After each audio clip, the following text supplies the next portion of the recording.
Coming up on today's Locked On Angels, we're continuing minor league week and chatting with Chris King of the Tri-City Dust Devils to see how the High A Angels affiliate did this year. That's all coming up right now on Locked On Angels. You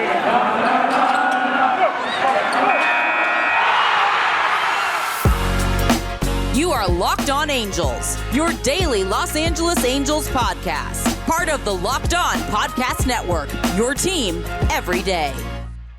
Hey, what's up, everybody? Welcome to Locked On Angels, part of the Locked On Podcast Network, your team every day. And thanks for making Locked On Angels your first listen of the day every single day, especially here in the offseason. I'm your host, Steve Granado. You can follow me on Twitter at Steve Granado. That's Granado. And of course, our Locked On account is the name. At Locked On Angels. You guys know this stuff. It's all linked in the show notes in case you miss any of that.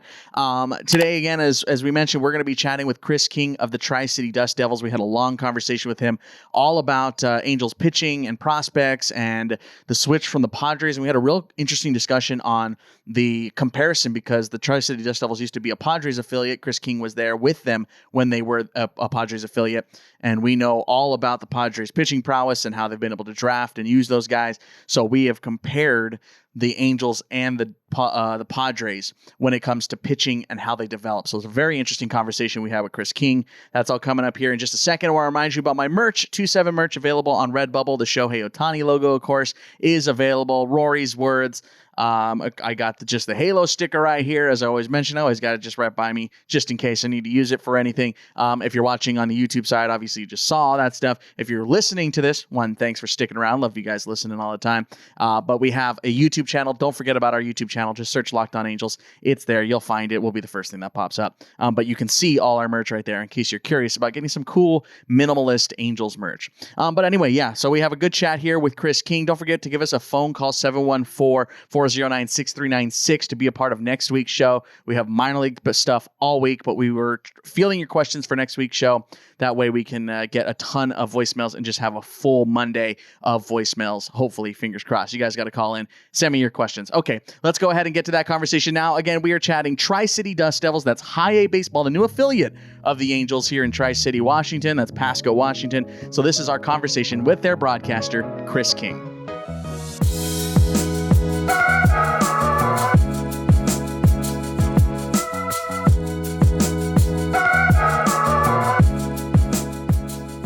Chris, Tri-City, man, this year, especially at the end of the season, what a rough ride for you guys. You got hit by COVID pretty hard. What was it like during essentially the last of September there? Yeah, well, Steve, first off, thanks for having me on. It's great to talk with you. Great to chat about some of the Angels prospects we got to see in the Tri-Cities this year. But the end of the year was different. COVID protocols ended up getting 9 games. So kind of the end of the season that there was a stretch there where everyone's just kind of in hurry up and wait mode. But, that goes for sports this last year plus. That's a curveball a lot of folks had to deal with, and the Dust Devils included. And I'm just super thankful that the season, we were able to get in the vast majority of that last series to kind of wrap up the year. And, just as a season overall, it was so much fun and it was so great to be back, but there was just so much change and transition from, for folks who you hear the Dust Devils or the Tri-Cities and they're unfamiliar. So the Tri-Cities is located in Washington. It's Pasco, Kennewick, and Richland. There's been minor league baseball there for a number of years. It's actually the second stint that the Angels have had in the Tri-Cities. There was the Tri-City Angels back from 1963 to 1964, so just a couple of years. But it was short season A, as you know very well, in the Northwest League. So you go from 76 games, and there was the restructuring of the minor leagues. And, I don't think anyone, knew for sure who the teams that were going to be in and going to be out. And 2 teams were cut from the Northwest League. So thankfully, and, I'm biased, but also I think if I take off my unbiased hat, I think rightfully so, the Dust Devils were a team that stayed. But you go into this 2021 season where you didn't have a 2020 season. You weren't sure what form the Dust Devils would be, in 2021. And thankfully, it was absolutely the best case scenario. And again, you go from 76 to 120 games, you go up 2 levels, and you got a new affiliate in the Angels. So all sorts of exciting things, but just things that were so much different than the last game of 2019. Yeah, no kidding. What a wild and wacky stretch. I can't remember the timing now because time doesn't exist anymore. But the end of 2019, wasn't that right when the 42 list started coming out, somewhere around there before the winter meetings, right?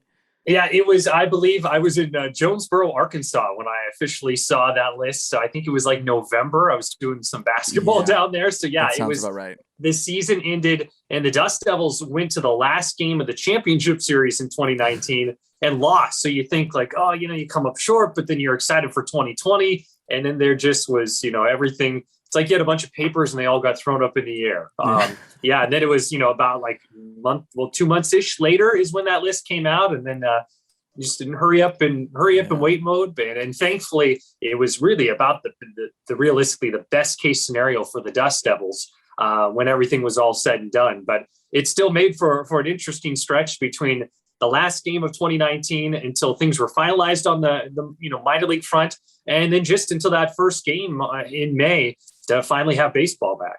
Yeah, no kidding. Definitely. I remember that winter meetings in 2019. That was like everyone was talking about what's going to happen. Did you read the list? And it was almost like the burn book. Everyone's just like, did you hear about this? Did you hear about that? Just a real wacky ride.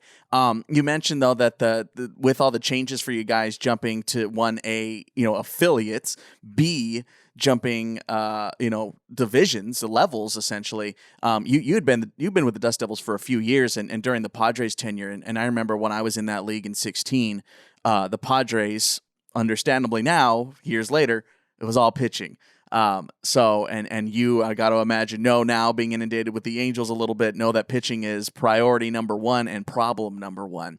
So I want to ask you, I know there's a difference because it was short season ball and high A ball. But what were some of the differences or the similarities that you saw from going from the Padres to the Angels as far as pitching is concerned? It's a good question. And, to be perfectly honest, I don't know if I have a great answer. I'm still trying to wrap my mind around things. And I could dive into, maybe my thoughts a little bit. But I honestly think this season was so different that guys did not have a 2020 season of development, that so many of these guys that we saw were shaking off rust, that, I'm still trying to understand the difference in the level of talent that we saw from the years in short season. And we were super fortunate, and you got a front row seat when you were working in Boise.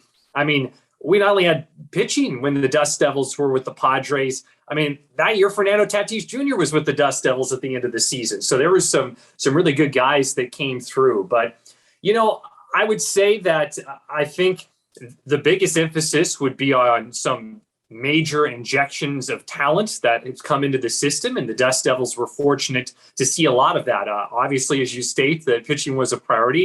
You just have to look at the list of drafted players and what their positions were to understand what a degree of priority that was for the Angels. But you get some of those guys. I mean, the Dust Devils had some quality guys to start the year, guys who are already in the system, like probably Davis Daniels, a guy who stands out. Number one is a guy who ended up moving on. But after that, a couple of guys that, were on the top 30 list entering the season, and Hector Yon, who ended up pitching in the All-Star Futures game this year, and then Robinson Pena. And maybe both of those guys, pretty good examples of, maybe guys where it was tougher with no, true 2020 season, where they struggled with their command a little bit at first. We even saw Robinson Pena get sent down to low A to Inland Empire before rejoining the Dust Devils as he kind of found his way a little bit. But when it comes to the injection of talent, I mean, you just look at the draft, and the Dust Devils were super fortunate that Sam Bachman made his professional debut with the Dust Devils. We saw Kai Busch. We saw a number of those guys from this year's draft class. And that was something that I wasn't sure about, that we were used to that, the Dust Devils, when you were a short season 18, that was, kind of the destination. If you were taken in that year's draft out of college, that you would most likely end up at the short season A level, or whatever the equivalent was for, depending on the major league affiliate. But, we were thinking going in, at least I was, that, okay, well, depends how advanced they are. They might skip us, or, maybe they start a little lower and then they move them, accelerate them even faster, where we might not even see them this year, though they might be a level higher in 2022. But I was just so excited to see the pro debut of Sam Bachman and get to see him pitch, especially since kind of going into that, there was some talk about whether Sam Bachman would be really accelerated as far as where they would place him and whether he would be a bullpen guy right away and have a chance to knock at the door of the big leagues really, really quick, or if they would, have his development more towards a starter and develop him a little slower, which is what happened. And that was great for the Dust Devils. We got to see Sam Bachman make his pro debut. So that couldn't have worked out much better.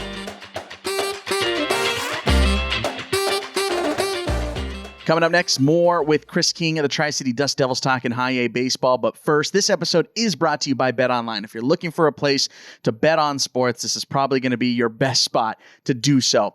We're back and better than ever, a new web interface for the start of the basketball season for all you Laker fans out there and Clipper fans, and more props, odds, and lines than ever before are available now on BetOnline. It remains your number one spot for all the basketball and football action this season. Hey, we know that the Rams are all in this season, so if you're looking for football stuff, that's over here on BetOnline. Head to our new updated desktop or mobile website to sign up today and receive your 50% welcome bonus on your first deposit. Just use promo code LOCKEDON to receive that 50% bonus. That's a pretty sweet deal.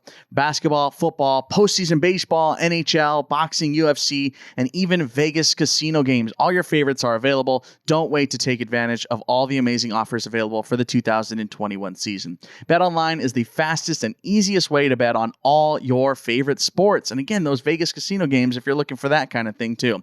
BetOnline. Thanks for sponsoring us. And of course, BetOnline is where the game starts.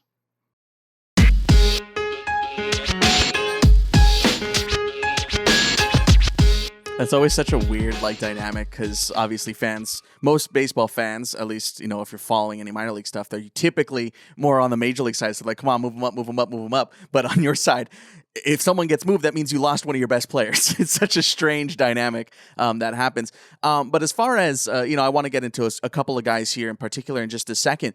But you guys are in a little bit of a different situation too, because that ballpark that you play in and the facilities that you have and that you are working towards to build as well, to try and upgrade some of those facilities, which is, kind of the norm now, it seems, throughout minor league baseball. But did you see some of the different, because we've talked about pitching philosophy a lot, and I feel like, just like Pitching Ninja and guys like that have really brought pitching philosophy to the forefront. So, Angels pitching versus Padres pitching, we obviously see that the Padres went after it this year, and we're trying to use some of their younger guys to try and fill in the gaps and hopefully have them part of their rotation moving forward. But correct me if I'm wrong, but I'm not 100% on still your role with the Dust Devils themselves. But I remember when you would, you'd show up in the afternoon and ready to call the game, you'd be there around 3 o'clock, 2 o'clock, somewhere around there. So did you get a chance to see some of how, the pitching coaches and the staffs would work together and the differences between the Padres and Angels? It's an interesting question. And this year was so unique that, the time around the team was different than normal. It was, right. It took a while for us to get clubhouse access. And even, towards the end of the year, when things were looking like we were trending right, then, we had clubhouse access again when they were, kind of trending in the wrong direction as far as just COVID. And that's for everywhere. I was hoping, I'm sure everyone was, that we got April, May, boom, this is all behind us. And unfortunately, it is still something that very much lingers and is still very much a factor. So my accessibility was a little different. And that's not to say, talking to all of our coaches, I really, really enjoyed the coaching staff this year. I thought Andy Schatz did a fantastic job, the manager of the Dust Devils. We're talking pitching. Doug Henry is the pitching coach. Doug Henry is a guy who's got a World Series ring being on a coaching staff when he was the bullpen coach for the Kansas City Royals a handful of years ago, a longtime major league pitcher. So just a great guy, a great resource to have around. And then Will Bradley, the hitting coach, Jack Santora, the defensive fielding coach also on the staff. I thought those guys did a fantastic job. But, in a normal year, I think I would have a better answer for you. This year was just so unique that you just weren't around it as much. I will say it's a little harder to compare because a lot of times on the Padres front and the level that we were at is they wouldn't make major tweaks right away. Maybe if guys had been in the system, but if some of those arms, and, for me, a lot of the arms are guys you think about it who came, from the draft. I remember the year that you were in the league and saw the Dust Devils, that there was Cal Quantrill and Eric Lauer and Joey Lucchese. I could never forget them. Yeah, and they've been fantastic. And now, like a lot of things for the Padres, they're doing it for other organizations. But guys, they didn't tend to do a lot of major overhauls from what I could tell, at least, and just talking to folks. And I think that went both for hitters and for pitching. If guys came from the draft, they kind of let them get settled in year one. And then after that, they would kind of start to make tweaks or refine it if they wanted to. So I just think this was just such a unique year. And I know I'm hitting on that, but it was unique as far as, what we could kind of, witness as much. But also, I think, there was so much roster change for the Dust Devils where, there were a lot of guys released in 2020 where you're scaling down just to meet the restructuring of the minor leagues. There are just fewer jobs. There are fewer minor league players. So a lot of guys got released. And I think, major league teams were trying to save money too during the pandemic. If there was no minor league season, unless they were really high on someone, if they were on the fence, they just might not keep them around. So there were a number of guys who were with the Dust Devils who this was their second chance, whether they were signed out of independent baseball or they were guys who were released in 2019 or 2020 that were getting another opportunity. And there were some of those guys that was really fun to see them get a second crack at things and to take advantage of it. But there was so much transition and change throughout the course of the season and the season itself, where I feel like being an Angels affiliate, and this is the first of 10 years the Dust Devils will be an Angels affiliate, that in the years moving forward, I'll probably get a better grasp of that than maybe this year specifically. Let's move on a little bit to some names. You mentioned a couple of them. We actually had Davis Daniel on the show not too long ago. We chatted about him, and he had mentioned Tri-City, and he had bounced around like crazy and pitched at almost every level here. So I want to ask about him, and I want to ask about Ky Bush, and maybe just some of the arms. Let's start with the pitching again, because that's just always on Angels fans' minds. So pitching wise, Ky Bush, Davis Daniel, how did they look this year from your vantage point? They look fantastic. Davis Daniel, a guy that we got for a little bit. He made 9 starts, ended up posting fantastic numbers. And that was something else, too, that I was curious to learn about this year. And the Angels, I thought, were, and not that this is a bad thing necessarily, that they were aggressive, that sometimes, guys are at the level and they're going to be at that level for that year. And then, they move on to the next level the following year. They were very aggressive with how they moved guys. And I think, some of that probably had to do with maybe, the pitching depth that they addressed in the draft and they're continuing to address. But if a guy had success at one level, and Davis Daniel was a prime example of that, it felt like, then boom, you earned the chance to go up to the next level. And that was something we saw him for 9 starts at the start of the year. He certainly impressed. And then he was on his way to Rocket City. And we saw that with a number of guys where maybe surprise isn't the right word. It was a learning experience for me because this was my first time broadcasting at the high A level and you're with a new organization. But the Angels were very aggressive with guys. If they felt they, proved what they needed to prove at that level, they weren't just going to keep them there just because. They were going to move them up to the next level and give them an opportunity. And the next name you mentioned, Ky Bush, it's fun, talking to him a little bit. He's a guy who started out his college career at WSU. So he's spent the beginning of his college years in Pullman, which is a little over 2 hours away from the Tri-City. So I think it worked out, fantastic for him that he ended up starting his pro career not too far away from where he started his college career. But a big lefty. You could certainly see the velocity there in the mid-90s. You could see, too, that he was a guy who, maybe more so than a lot of people in the draft this year, saw their draft stock really shoot up for what he did at St. Mary's. And I think the exciting thing about Ky Bush is thought he did a lot of really good things this year with the Dust Devils. Obviously, he had a fantastic season in college with St. Mary's, but I feel like they believe that, he hasn't reached his ceiling yet, that this is a lefty with size, a lefty with velocity that can continue to get better and better. So he'll be a really interesting guy to follow because you could definitely see why his draft stock rose and you could see why the Angels were so excited about it. So it was really fun to watch him pitch and to watch him make his professional debut with the Dust Devils. We'll switch to the position player side now. Number 4 prospect, Kyren Paris. I got to briefly see him here in Inland Empire when I filled in for Steve Wendt. For you got to see Kyren Paris a little bit as well at the end of the season. What did you see out of him?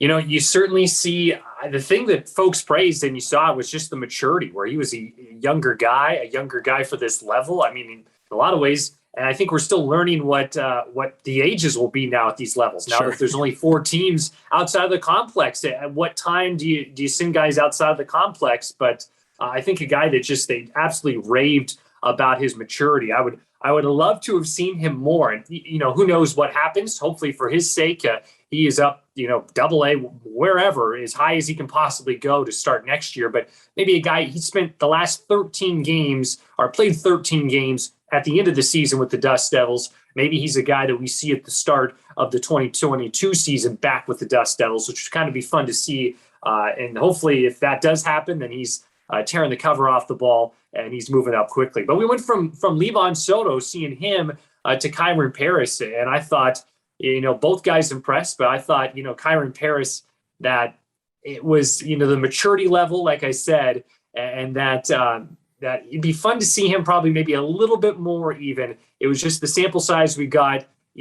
I would love to see a little more, but again, for his sake, hopefully he's in Double A. But a guy just for his age, his maturity, and I know he did some fantastic things in Inland Empire as well before coming up to the Dust Devils. But just kind of a little taste of him. But it was a tantalizing one when you think about what his future could hold.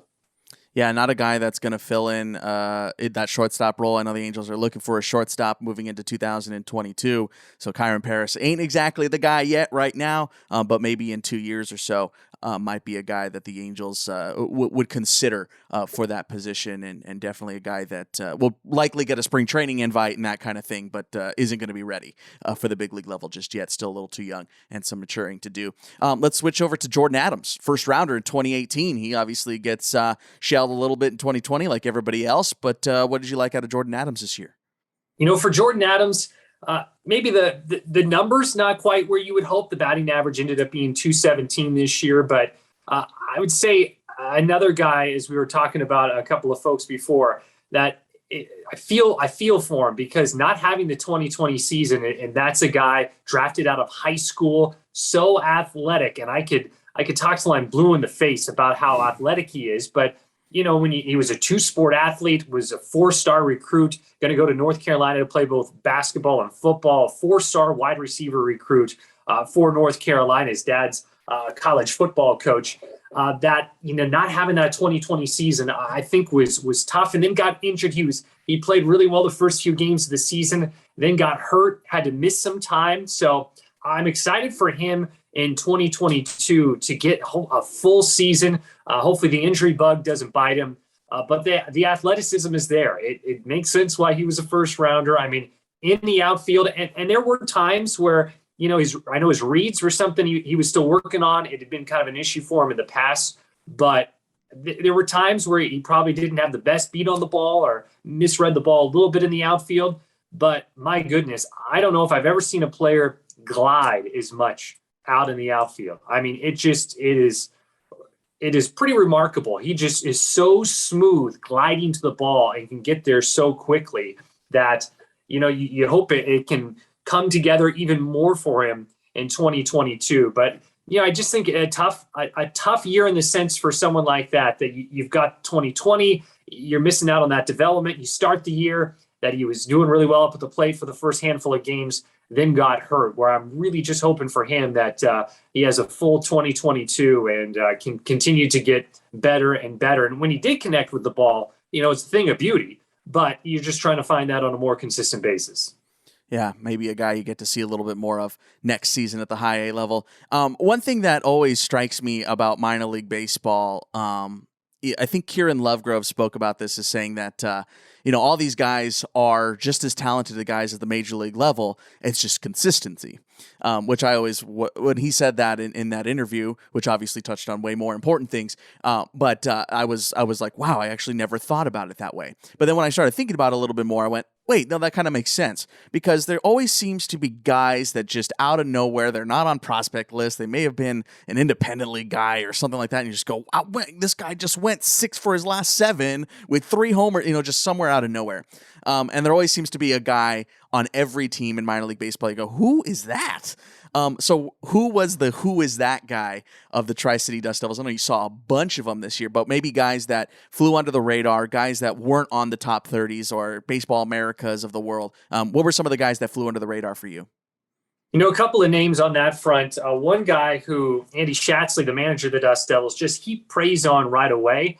Started the season with the Dust Devils and ended up in AAA. And I've talked with Andy Schatsley about it. I've talked with the folks in our front office about it. We were kind of excited to see who that first former Dust Devil will be to make his major league debut with the Angels since the Dust Devils became an Angels affiliate. We're seeing who that's going to be. And I would say one of the guys who is a leader in the clubhouse on that front would potentially be Brendan Davis. Brendan Davis was a Rule 5 guy, started out in the Dodgers system, was in the Yu Darvish trade, went over to the Rangers, had spent the 2019 season, I believe mostly, if not all, I can't remember for sure off the top of my head, but if not all, mostly in Double-A with Frisco, and started with the Dust Devils. And again, we had a number of guys on the team that were Rule 5 AAA phase guys, and Brendan Davis couldn't have really done much more. The power was definitely there when he was with the Dust Devils, and ended up actually setting the Dust Devils single season home run record. Now, it's not really apples to apples,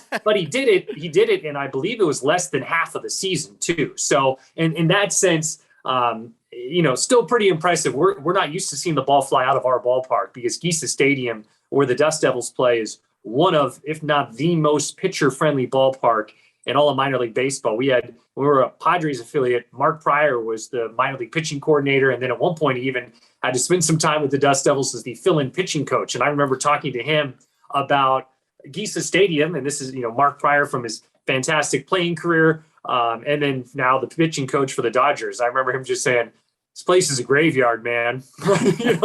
And so that's what it is. So if you're a pitcher, it's very friendly in that way. But for Brendan Davis, it makes it all the more impressive of what he did with his bat as far as his power numbers go. But a guy who ended up the year in AAA. So we'll see. But that was a guy who, you get someone from the AAA or the Rule 5 AAA phase that you don't know what you're going to get. But he was a guy that I think the Angels, at least by what he did in 2021, should be really happy with the returns from Brendan Davis. Pitching-wise, Colton Ingram, a lefty who then moved up to Rocket City, did really a nice job there. He was a guy, I believe he was late-round draft pick in 2019 by the Tigers, and then was signed as just a free agent, was released. And I thought he really impressed. And you can never have too many lefties. If you have lefties, he's got some velocity. If you got a lefty with velocity, you want those guys around. And then Matias Dietz was another guy who was signed out of independent baseball, was a high-round draft pick for the Baltimore Orioles, just couldn't find the consistency there. And as you said, very much to your point, these guys have talent. It's just about putting it together on a consistent level. Or maybe Matias Dietz is a guy who then moved up to Double-A. If he can keep it going consistently, that was very much a live arm and very good stuff. So those are kind of the three names that come to mind when you bring up that kind of angle and guys to think about from that perspective. I remember when I was at Gisa Stadium, I think we made 2 trips there separately, and I don't think we saw a single home run in those 2 series. and granted, yes, it was high A ball or a short season ball at the time, but still, yeah, that graveyard, I think, is the exact wordage I would probably use too. Well, Chris, man, this was a great chat. I'm glad that Angels fans could hear a little bit of what happened at the high A level during our minor league week, where we're chatting with all the minor league broadcasters here from low A to triple A. So really excited to have you on, Chris. And if there's anything you want to promote or plug, or your play-by-play in the off season, all that good stuff, if you want to chat about it, now would be the time. Well, no, I appreciate it, Steve. I just am thankful you have me on. I would say just from a Dust Devils perspective, it's super exciting to be an Angels affiliate. This is the third affiliate since I've been around. The Dust Devils started out as a Rockies affiliate. I caught the very end of that. I was there for all the years of the Padres. And now to start this exciting new era with the Angels. So people are pumped. You see Angels gear out in the crowd. There's still a fair number of Angels fans in the Pacific Northwest, and it's fun when there are Angels fans who end up loving the minor leagues and making their way to town to check out the guys that hopefully will be in an Angels uniform before too long. So no, I love getting the chance to talk about these guys, and I'm excited for 2022. I'm excited. There's going to be even more games. There was scheduled to be 120. The Dust Devils played 111 in 2021, and it's supposed to be over 130 coming up in 2022. So we'll have April baseball in the Pacific Northwest, which will be interesting. We are in the Tri-Cities. We are most prepared for that. And by no means does that mean it's going to be particularly warm or so we will see. But pack your parkas if you're coming in April, wherever you're checking out baseball in the Pacific Northwest. But the future is exciting, and we're just pumped to have guys from the Angels system, whether they're guys in the system now or are guys who are drafted coming up to touch down and spend some time in the Tri-Cities and to have the Dust Devils just be part of their journey a little bit. Yeah, you might want to push your trip back to Pasco, Washington a week or two if you're thinking about opening day. Sorry to take ticket sales away from you, but man, that's going to be cold, man. I'll tell you what, but again, out of all the teams, there's now 6 teams in what was the Northwest League, now the High A West. We're best suited for spring baseball, but that doesn't mean it's we had some games in May where I was layered up, and that was in May. So I can't imagine what a Wednesday night game in Everett or Vancouver, really anyone on the kind of the west side, if you go the I-5 corridor, even up to Vancouver, BC, down to Eugene, what those nights will be like. But we're all going to find out coming up here shortly. Yeah, I know there's like a river that runs by Eugene, so that'll give you some cold. And I remember when we were in Pasco, that it was raining for one of them, and that was like probably somewhere in July or August. You know, it wasn't necessarily the cold part of the year, but I remember going like, "Oh, I get that it could get a little cold here." I totally get that. But anyway, yeah, go check out the Tri-City Dust Devils. Super fun out there to head out to see some high A ball. If you're looking to make a minor league trip, definitely head out and go catch a game out there. Chris King, thanks for joining us today, man. Appreciate it. My pleasure. Thanks again. Send my thanks out again to Chris King for joining us here in today's Locked On Angels, man. He's such a cool dude, a really good broadcaster here. I had the pleasure of knowing him since 2016. So we've been buddies since then. He also calls some basketball out in Idaho and stuff. He's a real cool dude. If you're looking for good stuff, good information coming out of the High A West, or I guess it's the High A West. Go check him out on Twitter. I'll leave his Twitter account in the episode description, of course, so you can go check out his Twitter account and keep up with Angels prospects next season in 2022. So don't forget to drop him a follow. We'll probably have him back again at some point as well. Super cool dude, super smart guy, and just a great broadcaster and a great guy. So thanks again to Chris King for joining us. If you are keeping tabs with us here on Locked On Angels, of course, we are talking with every minor league broadcaster this week in the Angels system. Tomorrow, we have Josh Carey of the AA Rocket City Trash Pandas, another new affiliate of the Angels that just kicked off in 2021. So we talked about AA, we talked pitching, we talked position players, we talked about a shortstop hole, we talked about a bunch of stuff. That's all coming up on tomorrow, Wednesday's episode. So make sure to hit that subscribe button. Stick around if you're on YouTube, and of course our audio side, you know the drill. Hit that subscribe as well. Follow us there. Turn on notifications and auto downloads as well. Make sure you have those auto downloads so when you wake up every morning, you have a fresh new episode in your phone. Super good stuff all coming up here. Don't forget to follow us on Twitter as well, at Steve Granado, Granado, and of course at Locked On Angels, where we have tons of fan engagement stuff. Give us a phone call. Mondays, we do Monday mailbags here on Locked On Angels. So if you have a question for us or a discussion topic, this is where you can be a part of the show. Give us a phone call, 714-409-6396. Let's talk anything you want. Give me a phone call. It is always open in the show notes. Save that number in your phone. You're probably listening on your phone anyway. Might as well put that number in there, and then you go, whenever you get an idea, go, oh, you know what? I'm going to call Locked On Angels. I want to talk to Steve. Leave a voicemail. I'll be there for you. 714-409-6396. Of course, my merch linked below. 27 merch. My other podcasts, Our Game and Movies I Should Have Watched. Got baseball stuff. I got movie stuff. You know all this stuff. You guys are longtime listeners, and you guys are awesome. So don't forget to check out all my other podcasts and my merch and all that stuff. I love your support, and I love you guys. You're doing awesome. And by the way, Locked On Angels, one of the top 10 MLB Locked On podcasts now. Look at that. Top 10, baby. I love it. You guys are so great. Thanks so much for checking us out every day and making us your first listen of the day. For your next listen, don't forget to check out Locked On MLB. Paul Francis Sullivan, but please call him Sully, brings you his unique perspective on the major leagues past and present. It's free and available on all platforms. Go check out MLB, the Locked On MLB podcast.